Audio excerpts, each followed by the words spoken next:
So here's a wee riddle for you. What's normally 4 inches but expands to 7 inches with a bit of light fumbling and is guaranteed to get you all kinds of looks if you whip it out down the pub?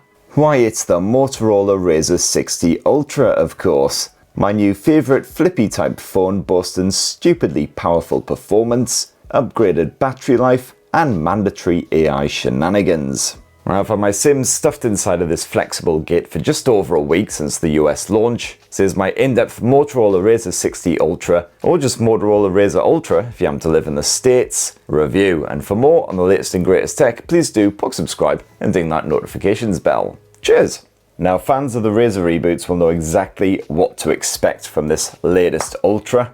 It's yet another flip phone where the front end is practically all display, a 4-inch panel pockmarked by those 2 external cameras. And that front screen is ably defended by fresh new Gorilla Glass ceramic, so while you don't have any kind of pre-installed screen protector on here, after plenty of rough handling, still no signs of damage, no nicks, scratches, scuffs or anything. And sadly, no, ceramic is not anti-reflective, unlike Gorilla Glass armor. But thankfully it is plenty bright enough so that visibility is not a problem, even on an incredibly sunshiny day. As you can see there, quite happily copes even with the overbearing studio lights. It's actually been incredibly sunny here in Blighty this past week, so I've been out there a lot putting this thing through its paces after slapping the factor 1000 on my alabaster skin. And the RAZR 60 Ultra boasts a reinforced titanium hinge. You've also got yourself a metal frame, and my review model boasts that lovely and rather unique wooden arse.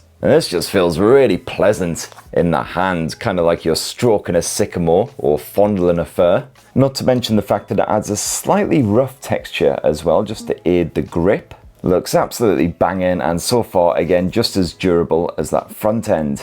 So overall, the RAZR 60 Ultra has a rather premium vibe, but it's also reassuringly rugged, helped along by the IP48 water and dust resistance. A wee bit of extra peace of mind if you happen to be buggering about at the beach. And as usual, the RAZR 60 Ultra not too chunky and absolutely zero hinge gap, which is the least you would expect in 2025. And yet, despite that gapless design, surprisingly easy to flip open one-handed. You don't need too much wrist dexterity, which I've got in spades anyway, believe me. And as for the fingerprint sensor, well, that's actually really bloody good despite being built into the ludicrously skinny power button. Super responsive and rarely fails, certainly when you're clutching the smartphone like so. And also works fine when you've got the RAZR unfurled, even if it is quite high up that edge in this case. However, that fingerprint sensor is also slightly awkward to use when the phone is sat on a desk. Thankfully, the face recognition tends to work pretty well when the phone is propped up like so. Let's try unlocking, and no, it's not recognized me this time, bloody thing. Come on, you know you want to. There we go. However, the old face unlock never seems to work ever when the phone is propped up like so in tent mode. So try it again. Yeah, no joy as usual. So I quickly learned when I did have the RAZR 60 Ultra sat on a desk to have it flipped over like so rather than sat in tent mode, just to avoid constantly entering my pin or doing that whole awkward reach around. There's a hashtag for the ages, awkward reach around. And during the working day, the way I tend to use the RAZR 60 Ultra is I have it sat on the desk next to me like so I can immediately see any notifications that pop through, and I can also jab the screen to skip tracks in Spotify, etc. And that front screen can do pretty much anything you need. You can add tons of different widgets to it. You can check out your messages and quickly reply to them. And that on-screen keyboard is just about big enough to avoid being frustrating, though good old autocorrect does a lot of heavy lifting. You can also play a bunch of surprisingly decent Wii mini games, or even, yes, watch a wee bit of Netflix or YouTube or whatever. However, I certainly wouldn't recommend streaming a show or a movie on this dinky panel unless it's just some dumb comedy or something you're kind of half keeping an eye on. You certainly won't be able to appreciate those visuals unless you squint so hard that your temples start to throb. And trying to keep up with any action scenes is just likely to give you a migraine. But still, as one of the bigger flip phone cover screens out there, and with the ability to run basically any app you like on this thing, I found that as usual I could do most of what I needed to on this dinky cover without actually having to bother unfurling it. As in a sort of approximation, I'd say I probably opened up the RAZR 60 Ultra about 20-ish times a day if there was a really long, complicated email I needed to properly read, or I wanted to play a game or enjoy a proper bit of Netflix. Still, if you do want to put your thumb through a bit of a workout and flip the RAZR 60 Ultra open, that internal 6.7-inch POLED display is an absolute cracker as usual. You can absolutely still see that central crevice and feel it as well when you run your thumb or finger over it. But it's reasonably subtle these days, and it's effortless to actually see what's going on this massive screen outdoors, even when it's sunny, despite that super glossy screen protector. And those visuals are crispy thanks to the 1224p resolution, while the sausage-shaped aspect ratio means the screen is perfect for cinematic shenanigans, as well as a good bit of gaming on titles like Call of Duty, giving you a supremely wide point of view. You got 3 different color presets to choose between, with a bit of Pantone validation apparently. I certainly like the more vibrant offerings for my nerdy anime and general cartoon shenanigans. You've also got yourself a 165Hz refresh rate, full LTPO tech as well, so that refresh rate scales all the way down to preserve battery life when needed. My only real complaint is that a couple of times during these past 9 to 10 days, that internal screen seemed to suddenly give up on life and just absolutely failed to respond to my swipes and jabs, although thankfully this was easily rectified each time simply by locking and unlocking the phone, but I've got no idea what was going on there. And those stereo speakers are pretty beefy as well, and thankfully the earpiece speaker holds its own, so when you are watching video with the RAZR 60 Ultra propped up on a table or a desk or whatever, the audio that is actually blasted at your face is still pretty loud and clear. And I have found that transitioning between the different states, folded, unfolded, propped open, etc., is natural and intuitive here on the RAZR 60 Ultra. It's rarely frustrating, like 19 times out of 20 the phone will do what you expect it to do. The occasional weird bit of bulkiness, like if you start watching a film in Netflix on the internal screen, flip to the external screen, sometimes it'll skip back to a different point in the movie or something weird like that. That's pretty much it.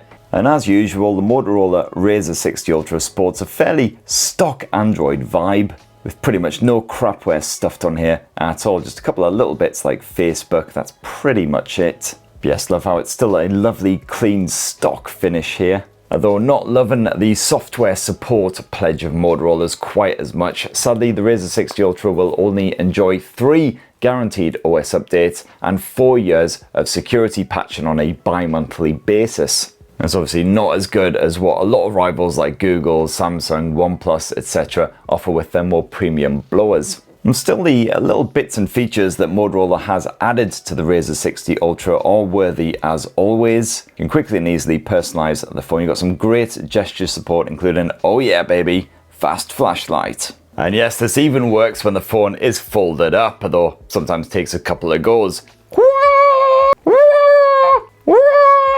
There we go. And like many manufacturers in 2025, Motorola is getting itself balls deep in AI. You can quickly activate Moto AI in a couple of different ways. Easiest way being holding down the dedicated key on the left edge. This combines a smartphone assistant with a number of key features, and it certainly has plenty of promise. But certainly in these early stages, it can be a wee bit shonky. The smartphone assistant is absolutely fine, better than the likes of Siri, for instance. Although that is kind of like saying being forced to sit through an entire series of Mrs. Brown's Boys is better than being forced to sit through 2 entire series of Mrs. Brown's Boys. And personally, I still just use Gemini. Motorola does also offer the option of gazing adoringly at your RAZR 60 Ultra and just start speaking at it, and it should begin to listen and reply. However, this can be rather distracting because with the RAZR 60 Ultra sat next to me, I have found that those borders tend to flash quite a lot, pretty much continuously while it's waiting for you to stare at it and talk at it. And this does tend to actually work reasonably well, so looking at the phone now, and there you go, as you can see it's now listening into everything I say, although frankly sometimes it sort of starts listening halfway through a sentence. And frankly, I don't like the idea of it possibly listening in when I'm not expecting it to, so I'd rather just use that button. Now, one of the Moto AI features with the greatest potential is called Catch Me Up. And what this does is it offers up brief summaries of everything that's been happening in your various message groups since the last time you checked your blower. Now, it's pretty handy if you happen to find yourself in lots of different groups and you just want to quickly catch up with everything that's been going on in just like 20-30 seconds. Just make sure you haven't missed anything important. Or at least it will be pretty handy when it's slightly less shonky. It doesn't always work as expected. Like for instance, this example, apparently Alex Moss is working on a new project, but when you look at the actual group, what he actually said was works for me when we're discussing meeting in a pub. But so far so good for the Remember This feature, which operates in the same sort of way as Google's screenshots or the Essentials space on the recent Nothing and CMF phones. Now, if your memory could use a little bit of help every now and then, like your uncle's spurts, because you might like a little bit of afternoon drinking every now and then, what you can do is you can get the RAZR to remember stuff on your behalf, such as, train times if you just booked up some tickets. All you need to do is screenshot that information, and then later on you can ask Moto AI, what time is my train? And it'll tell you. So as I say, it's still early days, not everything works the way it should, but hopefully given a bit of time it'll all sort itself out, and it's still a hell of a lot less annoying, frustrating and generally bollocks compared with Apple Intelligence. And as for the brains of the Motorola RAZR 60 Ultra, well, Moto has managed to stuff in Qualcomm's Snapdragon 8 Elite, and I figured this would probably be the stripped back 7-core version that Oppo used for the Find N5, but no, apparently it is the fully fledged 8-core major man sausage version. And this is the first time, as far as I'm aware, that Qualcomm's chipset has been squeezed into something quite as compact as the RAZR 60 Ultra, but it works really well. Which does make me wonder why Oppo went with a 7-core version for the Find N5. Gaming is as smooth as you like, even on absolute twats like Wuthering waves with seemingly zero optimization. I played this game on the highest possible graphics settings, stuck it at 60 frames per second, and enjoyed a pleasingly smooth frame rate throughout. And of course, Motorola's chucked on its usual gamer mode so you can prevent pesky colleagues and family members from interrupting your session with their endless bleating. I did find that the RAZR 60 Ultra got rather toasty along this top end when I had been gaming on the likes of Wuthering waves for quite some time. Also when I was video chatting with some friends and family as well, it got very, very hot up here, so I'm guessing the chipset must be right at the top. Thankfully, it didn't get so hot that it actually shut down or started, closing down apps or anything like that. But yeah, I would have preferred it if it wasn't quite so singy. Now, one of the major weaknesses of the previous generation, the Motorola RAZR 50 Ultra, was the less than stellar battery life. You had a 4000 mAh capacity cell stuffed inside of that dinky foldable frame. And certainly I found that pretty much every single day I used that phone, by the end of the evening, I was seriously stuck into battery saver modes. And certainly if it's a particularly long, arduous day or you're out in the evenings, it can be a little bit worrying when you see it trickling down to the final 10%. Thankfully then, the Motorola 60 Ultra has been blessed with a far larger 4700 mAh capacity battery. And boy, what a difference. My longest day with this thing, which was a proper full-on 18-hour cracker where I was out and about in London using the camera loads. Lots of screen on time, lots of video streaming, audio streaming when the phone was actually hibernating and everything. I still ended the day with 15% battery life remaining, and at a rough approximate guess it's probably with around 7 to 8 hours of screen on time. And yes, that does include at least an hour of using that massive internal panel. The only time I had to plug it in before bedtime was literally when I was flying back from the States from Motorola's RAZR launch, when I, didn't sleep for like 24 hours. And no worries there either, because the old 45 watt wired charging has been upgraded for the RAZR 60 Ultra to 68 watt wired charging. So seriously, bung a cable in it for 10 minutes. If you've got a power pack or something like that on you, you get a respectable bit of charge back in 10 minutes, 15 minutes. You do also have 30 watt wireless charging support on the RAZR 60 Ultra, but this phone refused to play nicely with my wireless charging stand, I guess because it's a slightly weird, wonky shape. So even when it was folded, unfolded, just was not happy. And last up, the camera tech. And what you've got slapped here on the RAZR 60 Ultra's front panel is a dual 50 megapixel setup, wide and ultra wide.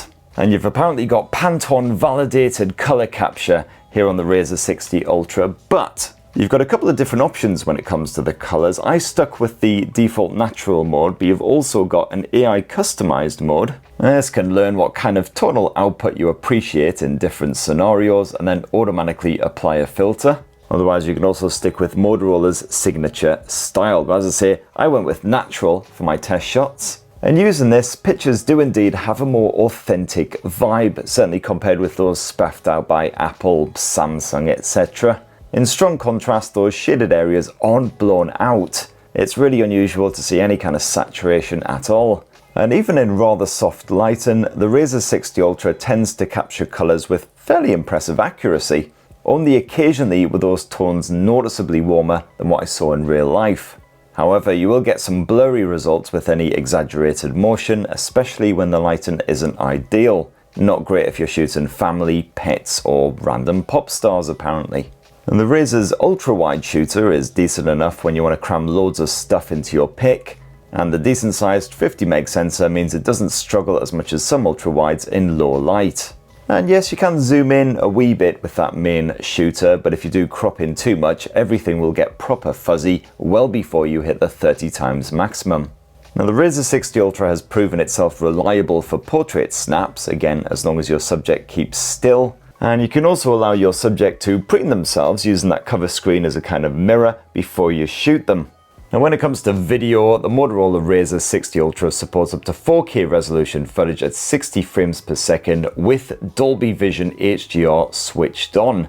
Otherwise, if you're not bothered about the HDR, you can bump it up to 8K resolution.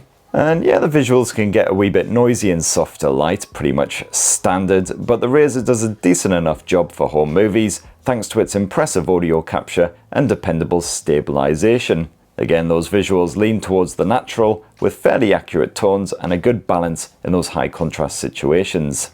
And you've also got yourself a third 50 megapixel camera stuffed away inside the RAZR 60 Ultra on that internal display. But to be honest, I tended to use the outer cameras for selfies and also video chats. So unless your chosen video conferencing app doesn't run on the cover screen, there's not really any point to this thing. This is literally the first time pretty much that I've used this. And yes, naturally, when it comes to photo editing, you've got Google's super smart tools stuffed on here, so you can quickly and easily erase any stragglers in the background, get a nice clean shot as if you had the entire world all to yourself. Or you can also make the sky look a bit more dramatic, just a bit less British. And there you have it, my lovelies. That in a delicious wee nutshell is my full final frank review of the Motorola RAZR 60 Ultra, just the RAZR Ultra if you live stateside. And what can I say? It's a brilliant bendy bugger, my favourite flip phone of 2025 without a doubt. So far, at least, obviously Samsung might have a winner on its hands with the Galaxy Z Flip 7. We will see in a couple of months when that bad boy is launched. Yeah, great bit of hardware, and the software experience is enjoyable as well, despite the fact that yes, Moto AI needs a little bit of spit and polish, shall we say. Motorola has absolutely nailed the functionality of that cover screen, meaning that you rarely actually have to bother unfurling this beast. And one of the key weaknesses of a lot of these flippy phones, the battery life has been sorted right out in this generation. Anyway, that's what this haggard YouTube f***wit reckons. Be great to hear your thoughts on the Motorola RAZR 60 Ultra down in the comments below. Please do poke, subscribe and ding that notifications bell for more on the latest and greatest tech, and have yourselves a ruddy, wonderful rest of the week. Cheers everyone, love you all.